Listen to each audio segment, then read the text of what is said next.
I'm Dustin with Rocky Mountain ATV EMC, and today I'll be showing you how to install the Racetech High Performance fork springs on an XR650L.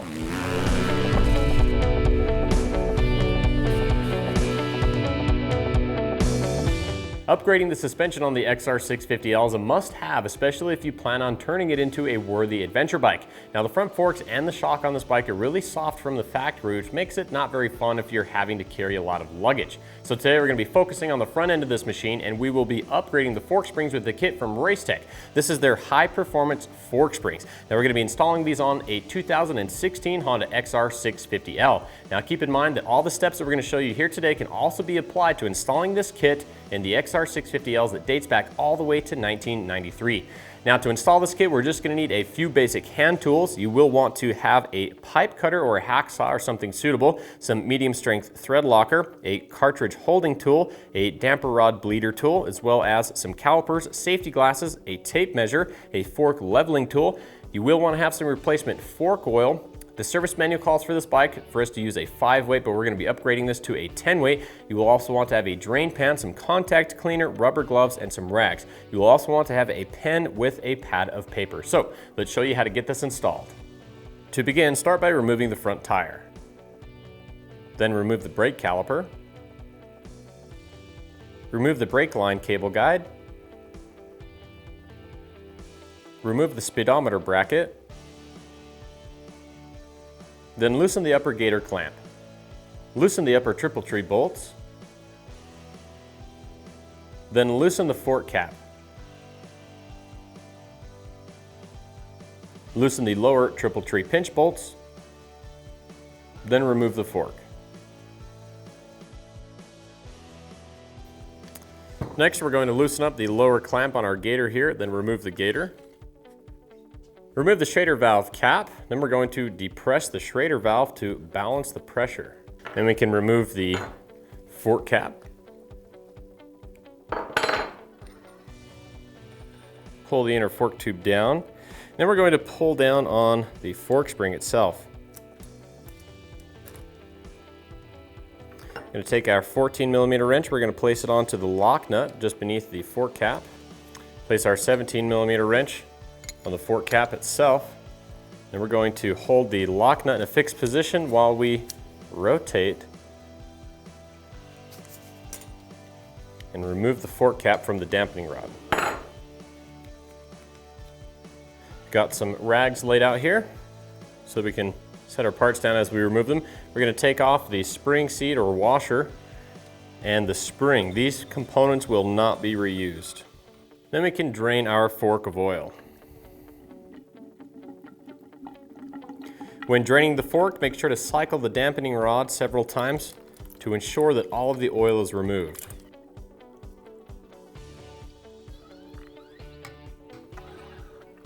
All right, now before we continue with the installation of our aftermarket springs, we're actually going to go ahead and tear the rest of this fork down to replace the fork seals. Now, if you'd like more information on how to rebuild the fork seals on the XR650L, be sure to check out our how-to video.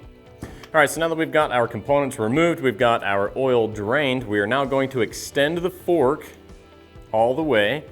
We're going to take one of the provided springs from our Racetech kit, insert it into the fork,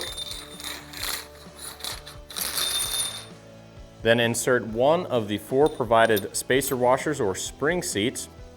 Then we're going to take our calipers or a measuring tape. We're going to measure the distance from the top of that spring seat or washer to the top of the sealing surface on our outer fork tube. Don't be afraid to double check or triple check the measurement several times. And it looks like right there we're sitting at about 34.5 millimeters. So we're going to record this result as our first measurement, or measurement number 1. Then we're going to take out the spring and spring seat or washer. We'll set our fork down. And then we're going to measure the distance from the top of our fork cap, the sealing surface that mates with the top of the inner fork tube. We're going to measure from there to the bottom of the fork cap itself. Once we have that measurement, we will then add the thickness of one of these washers, and that measurement will be our number 2 measurement. All right, so right there it looks like we are at 19 millimeters. Now that we have 19 millimeters, we're going to add the thickness of one of our spring seat washers or spacer washers.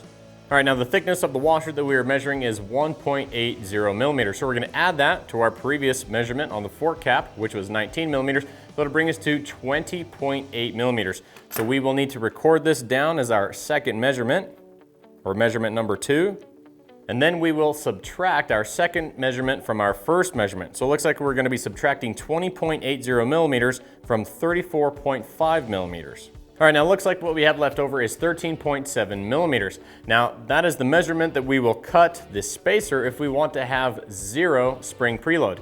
Now, Racetech recommends that we set the spring preload on these forks to be anywhere between 3 to 5 millimeters. So we're gonna go ahead and set ours to 5 millimeters of spring preload. So we will add 5 millimeters to the 13.7 millimeters, and that will give us the length of our spacer that we need to cut.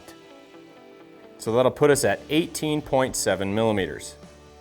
All right, so we're gonna measure out 18.7 millimeters on our calipers, and then we're gonna take the piece of aluminum spacer that has been provided, and we will measure 18.7 millimeters, mark it with either a scribe, a scratch awl, or a marker, and then we're going to cut this with our pipe cutter.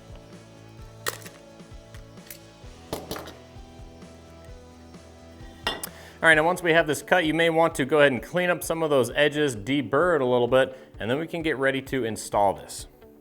Next, we're going to clean off our spacer with some contact cleaner. Next, we can install our damper rod bleeding tool. Now, before we do this, we're gonna take the lock nut that's on the dampening rod. We're gonna thread this so that it is all the way onto the dampening rod shaft. We're gonna just lightly seat it. We're gonna install our bleeder rod. Now we're going to add 1 bottle of fork oil to the suspension. So we're gonna add 16 ounces. Now we're not able to fit the entire contents of the bottle in there just yet. We do need to bleed out the air that is inside of the cartridge. Now to do that, we're gonna cycle the dampening rod several times until we get all of the air bled free. Now as you're cycling the dampening rod, you wanna make sure and do so slowly. As you can see from these bleeder holes right here, we've got fork oil that's coming out. If you pull up too fast on the dampening rod, it's going to literally squirt oil from these orifices. All right, so now that we've got the 16 ounces poured into our fork, we're gonna take our fork oil leveling tool, and we've got this rod preset at 130 millimeters. Now, the 130 millimeter fork oil height is a recommendation from Racetech. So we're gonna set this over our fork like so. We've got our inner fork tube compressed all the way into the fork. And once we've got this set onto there, we're gonna pull back onto the plunger and extract any excess oil that we don't need. And it looks like we're not extracting any fork oil yet, so we will open a second bottle and add just enough fork oil so that we can set our height to 130 millimeters. All right, so it looks like we've got our 130 millimeters of fork oil height set. All right, so now we're gonna take the inner part of the fork tube. We're going to fully extend it. We're gonna take hold of our cartridge bleeder tool, and we're gonna pull this up to the top of its stroke. We'll install our fork spring.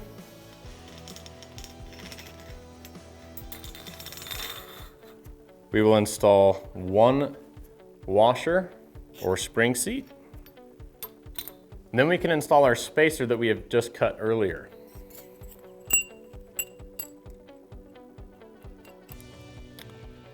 Followed by that spacer, we will install 1 more of our spring seat or washer.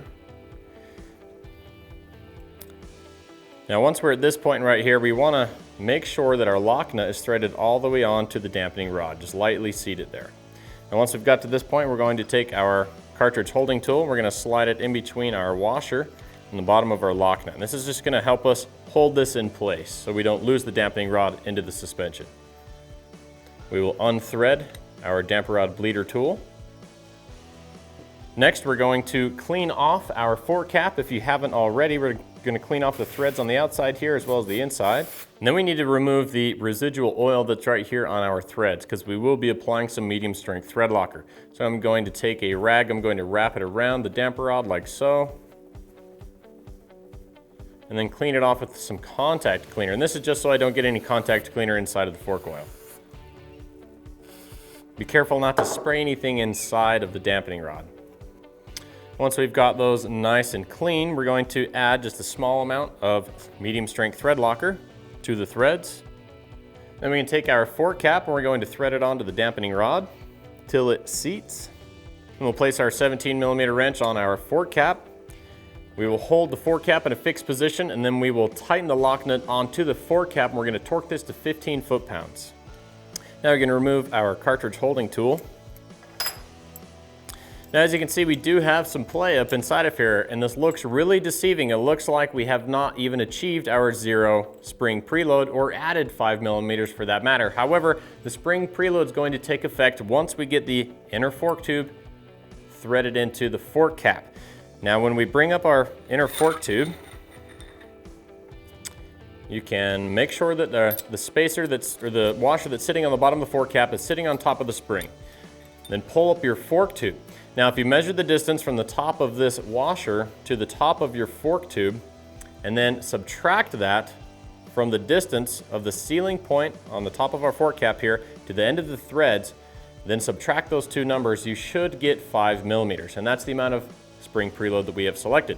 So once this cap is threaded into the inner fork tube, we will then have achieved our 5mm of spring preload. We're going to thread the fork cap into our inner fork tube and we're going to torque this to 17 foot-pounds. Take a pick tool or something suitable and we're going to depress the Schrader valve. This will equalize the pressure inside of our fork with the atmospheric pressure. Then we can reinstall our Schrader valve cap. All right, so now we can install the rubber fork gator, then take this back over to the bike and get it installed, and then repeat the same exact process on the other fork leg. And that's it. Beefing up the forks on the XR650L is pretty quick and pretty easy. Now, once you've upgraded the front end on this bike, we recommend that you upgrade the rear shock as well. And when it comes to upgrading that rear shock, we've got a chart on our website that will give you recommendations as to which spring rate to choose based on your rider's weight, your luggage, and your gear. Now, if you like this video and you want to see more, make sure to hit the like button, then subscribe to our YouTube channel for more product spotlights, how-tos, and top 5s. I'm Dustin with Rocky Mountain. Thanks for watching and keep the wrenches turning.